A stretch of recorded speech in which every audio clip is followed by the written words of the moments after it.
आज हम लोग स्पेक्ट्रोस्कोपी के बारे में पढ़ेंगे, उसका इंट्रोडक्शन पार्ट। स्पेक्ट्रोस्कोपी वो शाखा है साइंस की जो हमें बताती है किस प्रकार से विद्युत चुंबकीय विकिरणें पदार्थ के साथ अन्योन्य क्रियाएं करती है।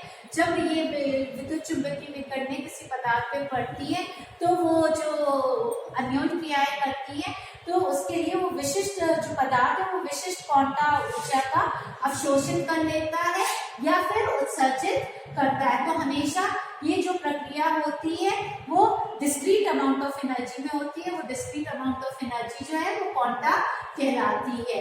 तो ये मुख्य तकनीक है जिसके द्वारा हम किसी भी परमाणु अथवा अणु की संरचना का अध्ययन कर सकते हैं, कई प्रकार के नमूनों का विश्लेषण कर सकते हैं, उनकी सांद्रता का भी पता लगा सकते हैं।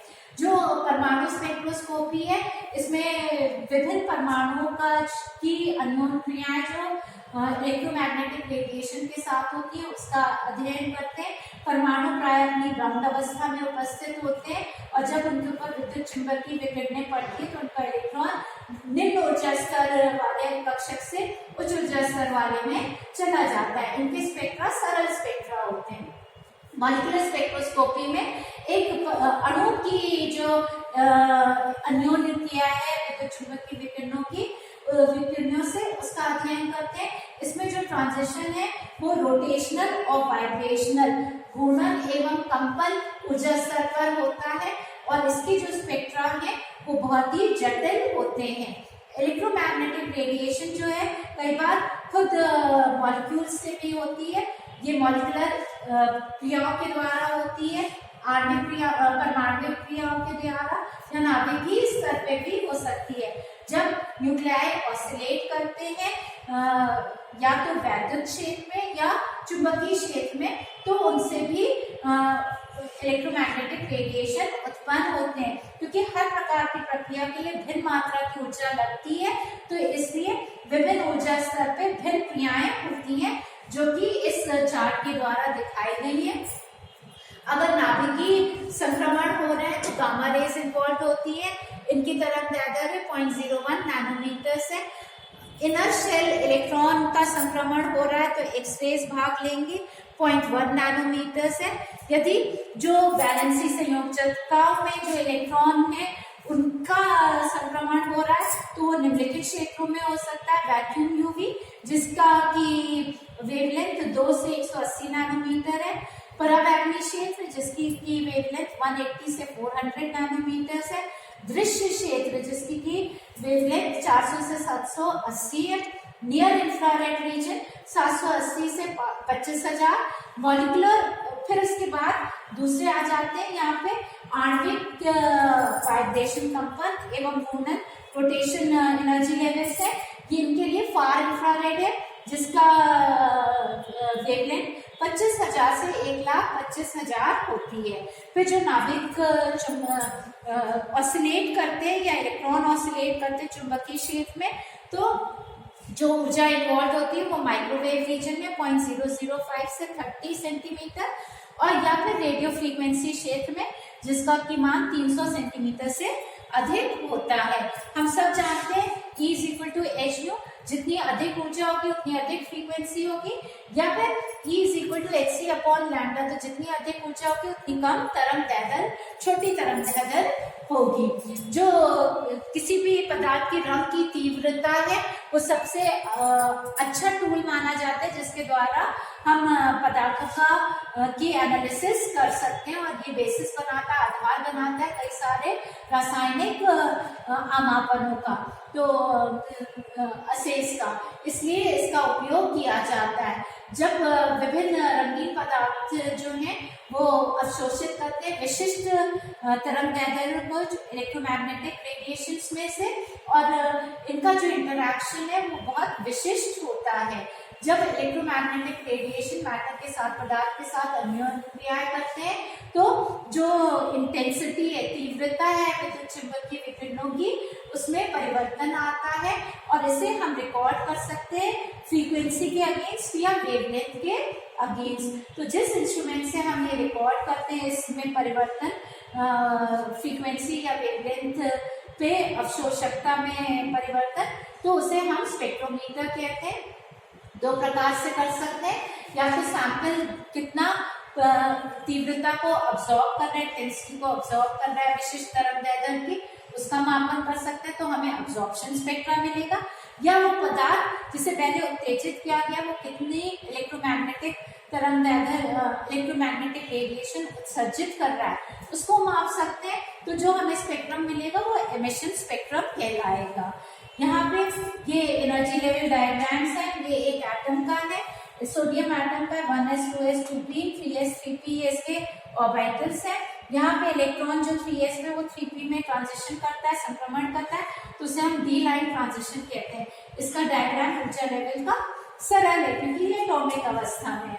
जबकि जब हम मॉलिक्यूल में देखते हैं तो हर एनर्जी लेवल में हर एक एनर्जी लेवल में भिन्न एनर्जी लेवल और उपस्थित होते हैं। जैसे ग्राउंड स्टेट में वाइब्रेशनल एनर्जी लेवल है और हर वाइब्रेशनल एनर्जी लेवल में रोटेशनल सब लेवल्स उपस्थित होते हैं। तो इससे जो स्पेक्ट्रा मिलता है बहुत जटिल मिलता है। यहाँ पे प्रस्फुरित करने वाले पदार्थ के भिन्न ऊर्जामान दर्शाए गए हैं, और जब डिफरेंट एनर्जी जिसे जब मॉलिक्यूल को मिलती है तो वो विभिन्न मात्रा में उत्तेजित होता है और फिर विभिन्न मात्रा के हिसाब से वो वापस अपनी सामान्य अवस्था में आता है, उतनी मात्रा में वो ऊर्जा उत्सर्जित करता है। फिर जो भी ऊर्जा परिवर्तन होता है इलेक्ट्रॉन के संक्रमण में, उसे हम क्वांटम टर्म्स में लिख सकते हैं। डेल्टा E = E1 - E2, जिसे और इसकी मात्रा hν के बराबर होनी चाहिए। डेल्टा E वो ऊर्जा परिवर्तन है जो एक इलेक्ट्रोमैग्नेटिक विकिरण को अवशोषित करके संक्रमण करने में उपयोग में लाता है। H प्लैंक्स कांस्टेंट है और u फ्रीक्वेंसी रेडिएशन की है, विद्युत चुंबकीय विकिरण की फ्रीक्वेंसी है। अब्जॉर्प्शन स्पेक्ट्रा किसी भी पदार्थ के लिए बहुत चारित्रिक होता है और इससे हम उस पदार्थ की पहचान कर सकते हैं, उसकी सांद्रता ज्ञात कर सकते हैं और इसके अतिरिक्त वो हमें एनालिटिकल विश्लेषणात्मक सूचना भी प्रदान करता है।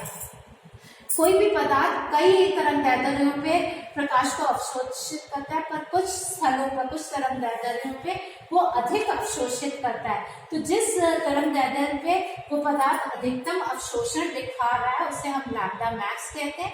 प्रायः हम किसी भी पदार्थ की यदि सांद्रता ज्ञात करनी होती है तो हम लैम्डा मैक्स पे करते हैं, क्योंकि उसमें जो वो अवशोषकता में परिवर्तन आता है वो अधिकतम आता है, इसलिए वो अधिक संवेदनशीलता दर्शाता है। इलेक्ट्रॉन्स जो है वो अपने ऑर्बिटल कक्षक में रहते हैं, क्वांटम थ्योरी के अनुसार वो अपने न्यूनतम ऊर्जा अवस्था में रहते हैं। जब वो संक्रमण करते भी हैं तो एक कक्षक से दूसरे कक्षक में उच्च ऊर्जा कक्षक में जाते हैं तो विशिष्ट मान में ऊर्जा अवशोषित करते हैं। तो n से 1 में जा सकते हैं, 2 में जा सकते हैं, 3 में जा सकते हैं, पर मध्यस्थ ऊर्जा स्तरों में नहीं संक्रमण कर सकते, 1.2 या 2.5 में नहीं कर सकते हैं। तो इसलिए यहाँ पे जो ऊर्जा परिवर्तन होगा वो हमेशा डिस्क्रीट क्वांटिटीज में होगा।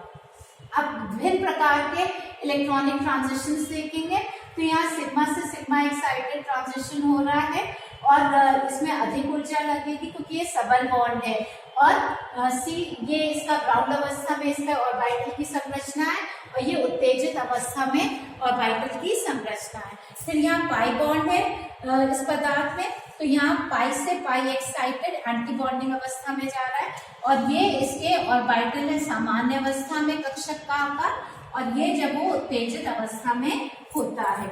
फिर R2CO यहाँ पे ऑक्सीजन के जो नॉन बॉन्डिंग इलेक्ट्रॉन्स हैं वो पाई एक्साइटेड अवस्था में जाते हैं, ये ग्राउंड अवस्था में है, इसके शेप मॉलिक्यूलर ऑर्बिटल की, और ये पाई इलेक्ट्रॉन सिस्टम जो है perpendicular to plane of board हो जाता है। यहाँ पे ये विभिन्न प्रकार के बॉन्ड्स दिखाए हैं, ये CH बॉन्ड सिग्मा बॉन्ड है, ये पाई बॉन्ड है, और ये जो दो इलेक्ट्रॉन्स हैं ये नॉन बॉन्डिंग इलेक्ट्रॉन्स हैं क्योंकि ये किसी से आबंध नहीं बना रहे। बॉन्डिंग पाई और सिग्मा सबल बॉन्ड है, बॉन्डिंग पाई ऑर्बिटल्स जो हैं वो मल्टीपल बॉन्ड्स होते हैं एटम्स के बीच में, और ये पाई ऑर्बिटल से बनते हैं। इसमें इलेक्ट्रॉन्स डीलोकलाइज होते हैं और सरलता से उत्तेजित हो सकते हैं। ऑर्बिटल्स जो है मॉलिक्यूल्स जिनमें हेटेरो एटम्स उपस्थित होते हैं, नाइट्रोजन और ऑक्सीजन, उनमें होता है। इनमें लोन पेयर जो इलेक्ट्रॉन्स के वो कोई भी आबंध नहीं बनाते हैं और अपना परमाणविक लक्षण रखते हैं और इनको अधिक ऊर्जा लगती है उत्तेजित अवस्था में जाने के लिए।